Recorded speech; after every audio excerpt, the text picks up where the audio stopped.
कि करबला के मैदान में अपने नबी के अपने नवासे को कत्ल करने वाले कौन थे? मुसलमान ही थे। वहाँ तो कोई सनातनी नहीं था। तो डूब मरना चाहिए इन मुसलमानों को लेकर लोग कहते हैं कि हम वंदे मातरम नहीं बोलेंगे क्योंकि हमारे कुरान में ऐसा कहा गया है। तो क्या इनको इसी कानून के अंदर अगर ये कोई जुल्म करे तो उसकी सजा भी दी जाए? अगर यही सजा दी जाएगी तो जो ये हराम करते हैं उसके लिए गलत दिया जाएगा। जो ये मैंने कुरान को पढ़ा है, मैंने कुर्बानी दी है। मदनी को भी चैलेंज कर रहा हूँ और उनके सारे मानने वाले आलिम को कि मैं कुरान से बताऊंगा कि कैसे वंदे मातरम और जय श्री राम जो है ना बोलना कोई भी तक इस्लाम में कुछ भी नुकसान नहीं होगा। आप हराम माल जो है आप खा ले रहे हो वो सही है और वंदे मातरम कहना वो हराम है, ये कैसी होगा? इल्म के नाम पे कैसे गद्दारी किए हैं, कैसे 100 करोड़ सनातनियों को काफिर बनवा दिए हैं। अल्लाह का इस्लाम और मुल्ला का इस्लाम को अलग कर दिया है। आपने पिछले इंटरव्यू में कहा था कि मैं मदनी बंदो चाचा भतीजे से मिलके आया देवबंद, तो आपकी क्या कोई पर्सनल दुश्मनी है इसके पीछे जो आपने पर्सनल दुश्मनी है। पर्सनल जब होता है ना कि देखिए इस्लाम मेरा मजहब है, धर्म है, दीन है और इन्होंने मजहब बना दिया और ये भारत देश मेरा देश है क्योंकि मैंने इसके लिए कुर्बानी दिया है। अफगानिस्तान के जेल में मैं डाला गया क्यों? क्योंकि जब मुझे लगा कि मेरे देश को खतरा है इनसे, ये जिस तरह से कट्टरवाद फैला रहे हैं, तभी ये मेरा पर्सनल दुश्मनी बन गया। अगर मैंने ये सब कुर्बानी नहीं दी होती, मैं भी बाकी लोगों की तरह बस जॉब कर रहा होता या अच्छी मेरी कंपनी थी वही कर रहा होता तो मेरी ये पर्सनल नहीं होती। लेकिन मैंने जितनी कुर्बानी दी है वो जाके मेरे चैनल में देखिए। मैं कैसे अफगानिस्तान में जेल में क्यों डाला गया आप? बस क्योंकि मैं मुल्ला मदरसों से फारिग नहीं हुआ था, इसलिए वो लोग चाहते थे कि तुम आए हो वहाँ से देवबंद से तो दाढ़ी टोपी लंबा जुब्बा कुर्ता में आते फिर बात करते, वहाँ से सर्टिफिकेट लेके आता। तो इसलिए मेरी इनसे पर्सनल दुश्मनी है कि ये लोग इस्लाम को दाढ़ी टोपी और लिबास में कैद क्यों किए। इसी का बहस में करके इन्हें उस दिन बताऊंगा कि ये जिल्लत अंसारी कैसे जलील करके इस्लाम की और इस देश की इज्जत को पूरी दुनिया में कैसे बढ़ाता है। जो इन्होंने सारे कमेंट आ रहे हैं कि आप इस्लाम को बदनाम कर रहे हैं। ठीक है, तो वही तो मेरा चैलेंज है ना कि मुल्ला का इस्लाम कुछ और है, अल्लाह का इस्लाम कुछ और है। यही मकसद है मेरा कि मैं ये दोनों को अलग करके दिखा सकूं भारतवासियों को और सनातनियों को। कैसे अलग अलग हो गया, मतलब मुल्ला का और अल्लाह का इस्लाम कैसे अलग है? मुल्ला का इस्लाम देखिए ये जो है ना क्या है कि इन्होंने अपने अपने किताबें ईजाद की है, फ़िरका ईजाद किया है। आज मदरसों में 73 फ़िरके का सिलेबस है। वहाँ पे वंदे मातरम संस्कृत पढ़ाना जो है गुनाह है। ठीक है, इन्हीं के देवबंद मदरसा में मैं जाके मदनी से रिक्वेस्ट किया था तो ये अपने मदरसे में बाइबल मतलब क्रिश्चियनिटी का एक खोल के रखे हुए हैं दफ्तर कि उनको कैसे प्रचार करना है। लेकिन सनातन के नाम पे क्यों नहीं दफ्तर खोला संस्कृत का? मेरे देश में रह के और संस्कृत से इतनी नफरत, वो नफरत इन्हें इतना भारी पड़ेगा कि याद रखेंगे वो लोग। नफरत का वो तो कहते हैं कि मुसलमानों ने कुर्बानी दी है इस देश के लिए, आप कह रहे हैं ठीक है, जो पहले कुर्बानी दे गए वो ठीक है, हो थे वे तुम्हारे आबा मगर तुम कौन हो।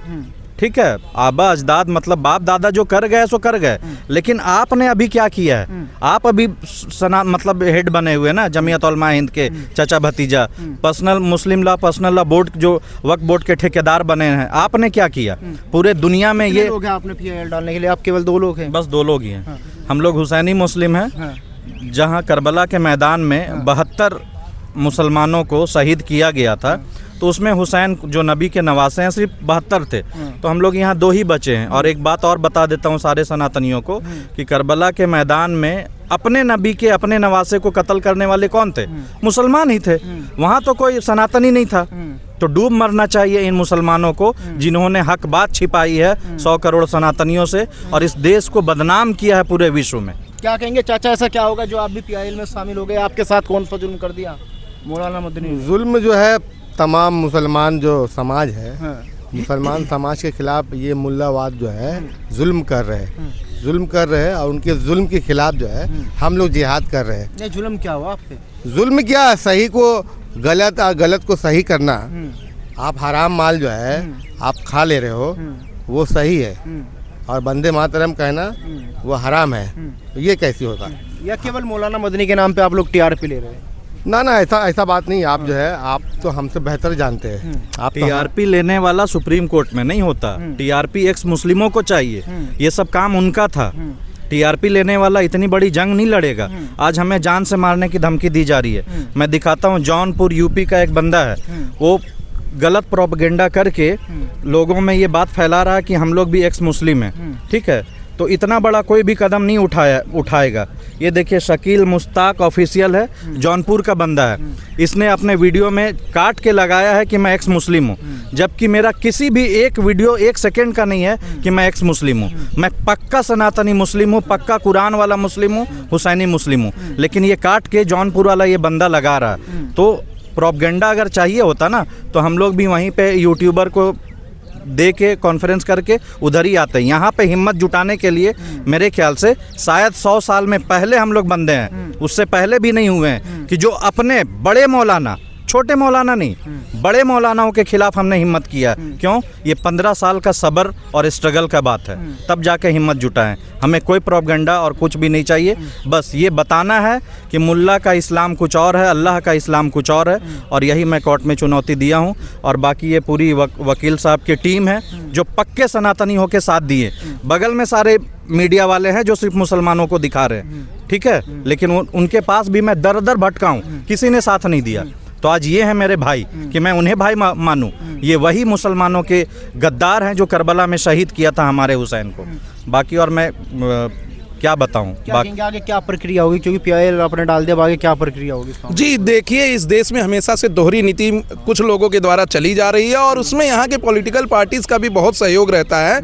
इसमें मैं बताना चाहता हूँ कि यही कुरान को लेकर लोग कहते हैं कि हम वंदे मातरम नहीं बोलेंगे क्योंकि हमारे कुरान में ऐसा कहा गया है। तो क्या इनको इसी कानून के अंदर अगर ये कोई जुल्म करे तो उसकी सज़ा भी दी जाए? अगर यही सज़ा दी जाएगी तो जो ये हराम करते हैं उसके लिए गला काट दिया जाएगा। जो ये गलत बातें अपने अल्लाह के लिए या किसी और धर्म के लिए बोलते हैं उसके लिए जुबान काटने की सजा है। जब चोरी करेंगे तो हाथ काटने की सजा है। तो ये भी इसमें आया गया है कि जो मुस्लिम ये कह रहा है कि हम कुरान से चलेंगे, देश के संविधान से नहीं चलेंगे, हम देश के कानून से नहीं चलेंगे, उनको जो पनिशमेंट भी मिले वो कुरान के तहत ही मिले, क्योंकि कुरान के तहत बहुत ही साफ और पाक पनिशमेंट ऐसे मामलों में दिया गया है। तो ये सब मुद्दे हैं, ये सब मुद्दे हैं जिसको कि सबको सुनना चाहिए। और देश में पहली बार किसी ने हिम्मत करके सुप्रीम कोर्ट का दरवाजा खटखटाया है पूरे देश को एक करने के लिए। यहाँ तोड़ने की कोई बात नहीं हो रही है। तोड़ने के लिए पहले भी बहुत सारे लोग आए, लेकिन जोड़ने के लिए पहले बार आए हैं। और कहीं ना कहीं इनके पीछे 10,000 से ज़्यादा मुसलमान मेरे नज़र में हैं जो ये कह रहे हैं कि हम भी वंदे मातरम बोलना चाहते हैं, हम भी इस देश में सौहार्दपूर्वक रहना चाहते हैं। मौलाना मदनी तो कह रहे हैं कि वंदे मातरम जो है मुर्दा कौम बोलते हैं, वंदे मातरम नहीं बोलेंगे कुछ। यही दुष्प्रचार जो कुरान का नाम लेकर और जैसे राहुल गांधी संविधान का किताब देकर दुष्प्रचार कर रहे हैं, वैसे मौलाना मदनी कुरान को दिखा के दुष्प्रचार कर रहे हैं। कुरान बहुत ही साफ पाक ग्रंथ है, उसमें कहीं से भी नहीं कहा गया है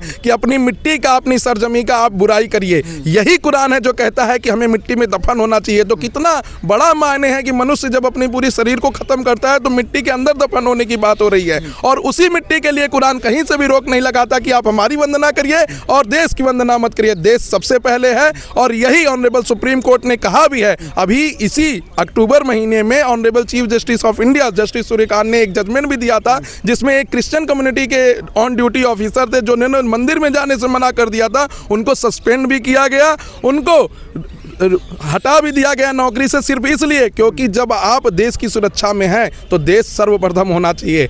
10 मई 2010 को बंगाल के अंदर रेलवे को पटरी से उतार दिया गया था माओवादियों के खिलाफ, और उसको सुनते हुए ऑनरेबल जस्टिस संजय करोल और honourable justice NV Koteshwar Singh ने कहा कि देश से बड़ा, राष्ट्र से बड़ा किसी इंडिविजुअल का अधिकार नहीं है। जब बात देश की आएगी तो वहां संविधान का आर्टिकल 21 भी छोटा पड़ जाएगा। पीआईएल में क्या क्या मुद्दे रखे गए? खाली केवल वंदे मातरम, भारत माता की जय या इससे अलग? नहीं, बहुत सारे मुद्दे हैं। इसमें यह भी मुद्दा है कि कैसे ऐसी चीज़ों की जांच हो कि कहां से फंड आ रहा है और ये फंड जा कहां पे रहा है, क्योंकि आज मदरसे की जो खराब हालत है उसके लिए कहीं ना कहीं से ऐसे मौलाना मौलवी जिम्मेदार हैं जो पैसों को पूरा होल्ड कर लेते हैं और वो पैसे कैसे मदरसों में डिस्ट्रीब्यूट होते हैं उनको लोग बताते नहीं है। दूसरा चीज, जो मदरसे में प्रेसिडेंट चुन के आ रहे हैं, क्यों सिर्फ एक ही परिवार के हैं? जब पूरे देश में डेमोक्रेटिक सिस्टम है तो वहां पर भी चुनाव होना चाहिए और वहां पे भी चुन के आने वाला जो प्रेसिडेंट हो वो डेमोक्रेटिक तरीके से हो। तीसरा चीज इसमें यह है पूरे पीआईएल में कि क्या कुरान में कहीं भी ऐसा कहा गया है कि हम अपने मातृभूमि की वंदना नहीं कर सकते हैं?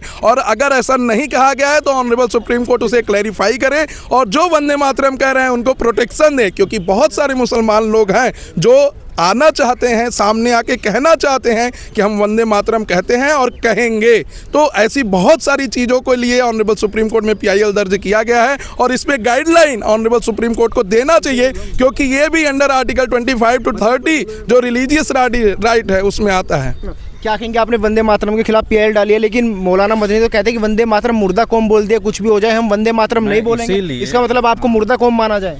वो मैं इसीलिए मैं खुद से बहस क्यों कर रहा हूँ कोर्ट में, क्योंकि देखिए वकील साहब तो कुरान पे तदब्बुर और नहीं पढ़े हैं। मैंने कुरान को पढ़ा है, मैंने कुर्बानी दी है। मदनी को भी चैलेंज कर रहा और उनके सारे मानने वाले आलिम को कि मैं कुरान से बताऊंगा कि कैसे वंदे मातरम और जय श्री राम जो है ना बोलना कोई भी तक इस्लाम में कुछ भी नुकसान नहीं होगा।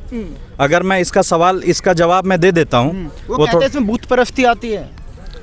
कैसे बुत परस्ती आती है, ये सब सवाल का जवाब तो वो आके देंगे ना। अगर है थोड़ा सा भी उलमाए हिंद का, जमीयत उलमाए हिंद की लाज रखना चाहते हैं और देवबंद मदरसे का लाज रखना चाहते हैं, तो मेरे सामने कुरान और हदीस लेके आके बात करें, उस दिन मैं मानूंगा कि वो सही हैं। मैं 10 साल से ऐसे नहीं भटक रहा हूँ। कुरान की एक तर्जुमा नहीं पढ़ी है मैंने, कम से कम 15 पढ़ी है और उस पर तदब्बुर और अमलन मुसलमान हूँ, अमल कर रहा हूँ, तब जाके आज जितने भी हालात आए हैं ना मेरे पास आए हैं, उन्होंने क्या आपकी भी कुर्बानी कुछ दी? महत्वाकांक्षा हो मदनी के सामने, आपने कुछ ऑफर रखा हो, आपकी जो महत्वाकांक्षा वो पूरी ना हुई हो, इसलिए आपने मोर्चा खोल दिया? हाँ, मोर्चा इसलिए खोल रहा हूँ ना कि मेरी कुर्बानी बड़ी है, इसलिए मैं बड़े मौलाना को पकड़ रहा हूँ, क्योंकि इस्लाम का कुरान में कई जगह आते हैं कि इस्लाम को जब जब नुकसान देते हैं ना, तो ये मसनदी और अमीर मौलवी, गरीब मौलवियों के मैं पक्ष में हूँ। कितने गरीब मौलवियों जो है मेरे हक में है, जो मेरी बातें उनकी बात मैं पहुँचा रहा हूँ, क्योंकि उनमें हक वो मतलब संघर्ष और वो करने की क्षमता नहीं है, इसलिए मैं ये चैलेंज कर रहा हूँ उनको। बहुत सारी दिक्कतें आएगी, आपको धमकियाँ मिलेगी, पैसे की दिक्कत आएगी। मतलब जब नबी के नवासे को कत्ल कर दिया गया तो मैं किस खेत को मूली हूँ? ठीक है, मुझे उसका फ़र्क नहीं, मेरा ईमान है कि मेरी ज़िंदगी और मौत का मालिक वो है, लेकिन वो अपना देख लें कि वो अपना इज्जत और मसनदों के खातिर जिस इस्लाम को इतना नफ़रत फैलाया है, वो मैं सही करके बताऊंगा कि अल्लाह का इस्लाम कुछ और है और मुल्ला का इस्लाम कुछ और है। और मदनी और ये लोग जितने हैं ना इस्लाम को इतना बुरा बदनाम किए हैं, उनको मैं चैलेंज करूंगा कोर्ट में। और मैं खुद फिर से रिक्वेस्ट कर रहा हूं कि खुद से आइएगा मेरे सामने, कुरान लेके, हदीस लेके, किसी वकील को मत लाइएगा।